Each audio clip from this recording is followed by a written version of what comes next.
HTC Taiwan का एक ऐसा सुपरहिट ब्रांड जिसने पूरी दुनिया को टच स्क्रीन फोन इंट्रोड्यूस कराया। HTC जिसका प्रीमियम फोन कभी एप्पल को टक्कर दे रहा था और एक टाइम ऐसा आया एप्पल, सैमसंग, नोकिया जैसे कंपनी को पीछे छोड़कर दुनिया का तीसरा नंबर 1 स्मार्टफोन मैन्युफैक्चरिंग कंपनी बन गया। उस टाइम दुनिया का हर चौथे इंसान के पास HTC का फोन दिखाई देते थे, लेकिन हर किसी का फेवरेट ब्रांड HTC इतना स्ट्रॉन्ग होने के बावजूद ऐसा क्या हुआ अचानक से मार्केट से गायब हो गया? तो ये सारे सवालों का जवाब आपको डिटेल्स में मिलेगा। इससे पहले वीडियो को लाइक और चैनल को सब्सक्राइब कर लीजिए और कमेंट करके ये जरूर बताएं क्या आपने HTC का फोन यूज किया है। अगर यूज किया है तो कौन सा मॉडल यूज किया है। स्टोरी की शुरुआत यहाँ से होती है। HTC कंपनी के फाउंडर चेर वांग ताइवान के सबसे अमीर इंसान फॉर्मोसा प्लास्टिक कॉर्पोरेशन के फाउंडर, एक बड़ा बिजनेसमैन वांग योंगचिंग की बेटी है, जो कि चेर वांग कैलिफोर्निया यूनिवर्सिटी से ग्रेजुएट होने के बाद वांग ने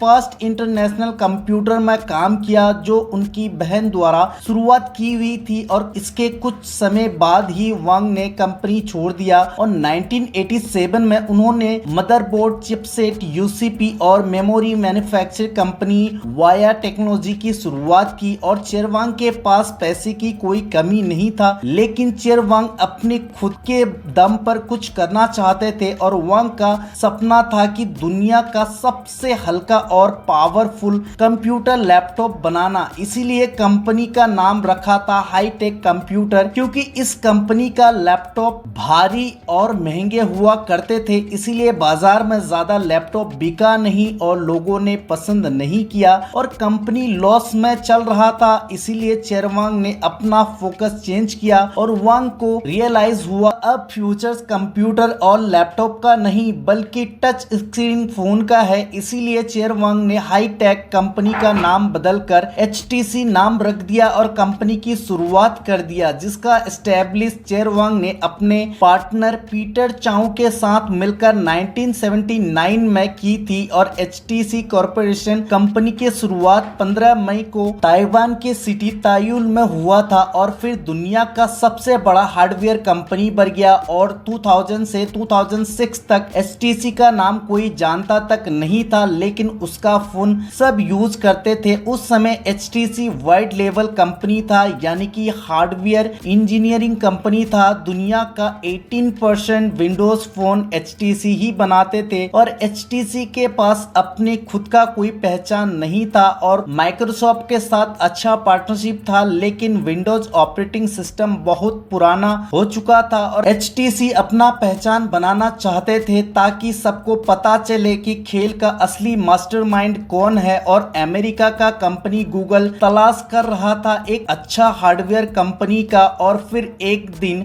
गूगल ने HTC कंपनी को कॉल किया और गूगल का हार्डवेयर और HTC का फौलाद इंजीनियर साथ में पार्टनरशिप किया और एंड्रॉइड सिस्टम पर दोनों मिलकर काम करने लगा। और साथ ही कंपनी ने पूरे तरीके से स्मार्टफोन इंडस्ट्री में कदम रखा और फिर HTC ने पहला फोन लॉन्च किया 2008 में, HTC ड्रीम, और एंड्रॉइड पर चलने वाला मार्केट का पहला टच स्क्रीन फोन था। उस समय एप्पल मार्केट में आईफोन लॉन्च करने का हलचल मचा दिया था और स्टीव जॉब्स को लग रहा था कि दुनिया का सबसे अच्छा फोन कोई नहीं बना सकता। HTC ने आईफोन से पहले HTC ड्रीम को लॉन्च कर दिया मार्केट में, जिससे एप्पल का ये फोन ज्यादा सेल हुआ नहीं, क्योंकि एप्पल का जो iOS सॉफ्टवेयर था उसमें आप किसी भी तरीके का थर्ड पार्टी एप्स इंस्टॉल नहीं कर सकते थे। इसके अलावा जो एप्स होते थे उसे खरीद करके यूज करना होता था और एप्पल के फोन में कस्टमाइजेशन भी नहीं कर सकते थे और आईफोन के यूजर्स एप्पल की बिना मर्जी से कुछ भी नहीं कर सकते थे। इसीलिए लोगों ने आईफोन के जगह HTC का फोन को खरीदना सही समझा और HTC का ड्रीम फोन पॉपुलर हो गया। और इस फोन का ऑपरेटिंग सिस्टम, कस्टमाइजेबल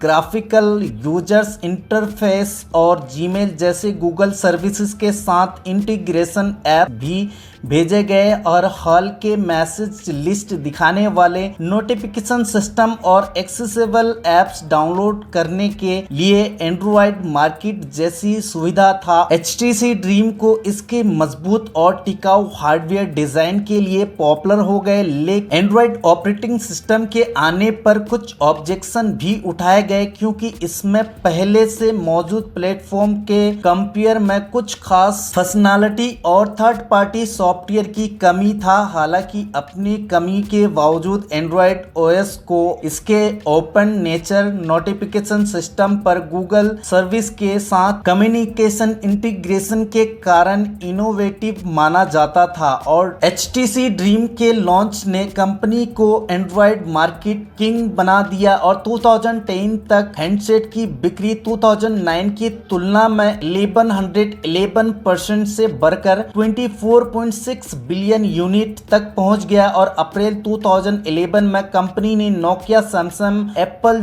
कंपनी को पीछे छोड़ते हुए मार्केट का तीसरा सबसे बड़ा स्मार्टफोन मैन्युफैक्चरर कंपनी बन गया और कंपनी प्रॉफिट में चलने लगा और फिर एक के बाद एक स्मार्टफोन लॉन्च करता गया। 2010 और 2011 के बीच HTC ने जबरदस्त सक्सेस मिला और 2011 में अमेरिकन मार्केट में एंड्रॉइड का 24% हिस्सेदारी के साथ चरण पर पहुंच गए, जिससे नोकिया का बाजार कैपिटलाइजेशन को पीछे छोड़ दिया और HTC हीरो, HTC डिजायर और Evo 4G के बाद HTC ON और HTC M सीरीज जैसे फोन अपनी प्रीमियम एल्यूमिनियम बिल्ड क्वालिटी और सेंस UI के साथ काफी पॉपुलर हो गया और कंपनी प्रॉफिट में चल रहा था। नोकिया, एप्पल्स और सैमसंग जैसे कंपनी को पीछे छोड़कर वर्ल्ड का तीसरा नंबर फोन मैन्युफैक्चरर कंपनी बन गया, लेकिन एप्पल, नोकिया, सैमसंग को HTC का सक्सेस देखा नहीं जा रहा था और यहीं से एप्पल के नजर में HTC खटकने लगे। जैसे कि आप सभी को पता है, अगर आप आगे बढ़ते हैं तो आपके कॉम्पिटिटर्स आपको पीछे खींचने की कोशिश करते हैं, तो ऐसे ही HTC के साथ हुआ और यहीं से HTC का डाउनफॉल की शुरुआत हुई। मार्च 2010 में एप्पल ने अमेरिका इंटरनेशनल बिजनेस कमिश्नर पर HTC के खिलाफ कंप्लेन कराया, जिसमें उसने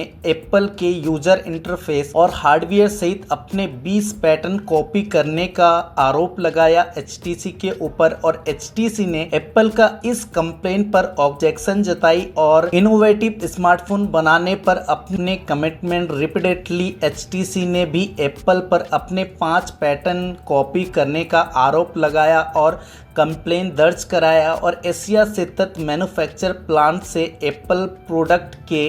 अमेरिका इंपोर्ट पर बैंड लगाने की कोशिश की और एप्पल ने अपने पहले इस कंप्लेन में 2 और पैटर्न जोड़कर उसे फिर से डिटेल्स में फिर से कंप्लेन कर दिया और 10 नवंबर 2012 में एप्पल और HTC दोनों कंपनी ने प्रेजेंट और फ्यूचर्स पैटर्न को कवर करने वाले 10 इयर्स तक लाइसेंस एग्रीमेंट पर एग्री हो गए और एग्रीमेंट का टर्म कंडीशन रखा गया था कि फरवरी 2013 में HTC ने अमेरिका फेडरल ट्रेड कमिश्नर के साथ अपने कस्टमर को भेजे गए 18 मिलियन से अधिक स्मार्टफोन और टैबलेट सिक्योरिटी रिलायबल खामियां के